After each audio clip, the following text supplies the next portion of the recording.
జీవితంలో ఒక్కసారైనా చేయాల్సిన యాత్ర చార్ధామ్. లతగారి ఆధ్వర్యంలో సంప్రదించండి. క్రికెట్ కేవలం ఒక ఆట మాత్రమే కాదు, అదొక భావోద్వేగం. కానీ ఒక ఆటగాడు తన గుండెల్లో పుట్టెడు దుఃఖాన్ని దాచుకొని దేశం కోసం లేదా తన జట్టు కోసం ఆడుతున్నాడంటే అది కేవలం క్రీడ మాత్రమే కాదు, అది ఒక తపస్సు. నిన్న ముంబై ఇండియన్స్తో జరిగిన మ్యాచ్లో Chennai super kings pacer Mukesh చౌదరిని చూసిన వారందరికీ కన్నీళ్లు ఆగలేదు. ఒకవైపు కన్న తల్లి దూరమైన తీరని వేదన, మరోవైపు జట్టు విజయం కోసం పోరాడాల్సిన బాధ్యత. ఈ రెండింటి మధ్య నలిగిపోయిన ఒక వీరుడి కథే ఈ వీడియో. మంగళవారం రోజు ముఖేష్ చౌదరి జీవితంలో ఒక చీకటి రోజు. దీర్ఘకాలిక వ్యాధితో పోరాడుతూ ఆయన తల్లి కన్నుమూశారు. ఏ బిడ్డకైనా తల్లిని కోల్పోవడం అనేది ప్రపంచంలోనే అతిపెద్ద ఓటమి.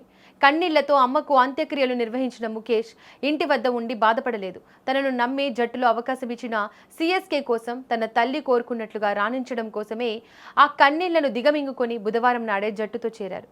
ఇక నిన్న ముంబై వంటి పటిష్టమైన జట్టుతో మ్యాచ్. ఒత్తిడి ఎంతో ఉంది, కానీ ముఖేష్ చేతిలో బంతి పడగానే ఆయనలో ఒక పోరాట పటిమ కనిపించింది. ముంబై ఓపెనర్ క్వింటన్ డికాక్ను 31 పరుగుల వద్ద క్లీన్ బౌల్డ్ చేసినప్పుడు స్టేడియం మొత్తం హోరెత్తిపోయింది. కానీ ముఖేష్ ముఖంలో చిరునవ్వు లేదు. ఆ వికెట్ తీసిన తర్వాత ఆయన సెలబ్రేషన్స్ చేసుకోలేదు.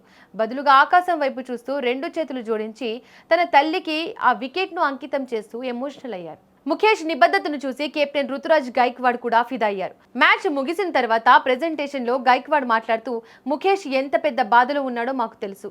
అమ్మను కోల్పోయిన మరుసటి రోజే వచ్చి ఆడడం సామాన్యం కాదు. ఆ విజయాన్ని మేము ముఖేష్ తల్లికి అంకితం చేస్తున్నామని ప్రకటించారు. ఇది ముఖేష్ పట్ల జట్టుకు ఉన్న గౌరవాన్ని, అలాగే కష్టకాలంలో నిలబడ్డ క్రీడాకారుడి విలువను చాటి చెప్పింది. ముఖేష్ చౌదరి కేవలం ఒక క్రికెటర్ మాత్రమే కాదు, ఒక గొప్ప కొడుకు. తన తల్లి ఆశయాలను నెరవేర్చడానికి తన బాధను దేశం చూడకూడదని, కేవలం తన ప్రతిభను మాత్రమే చూడాలని నిరూపించాడు. డ్యూటీ ఫస్ట్ అని చాటి చెప్పిన ముఖేష్ చౌదరి నిజమైన హీరో. ఇక ఈ వీడియోపై మీ అభిప్రాయాన్ని కామెంట్ బాక్స్లో తెలియజేయండి.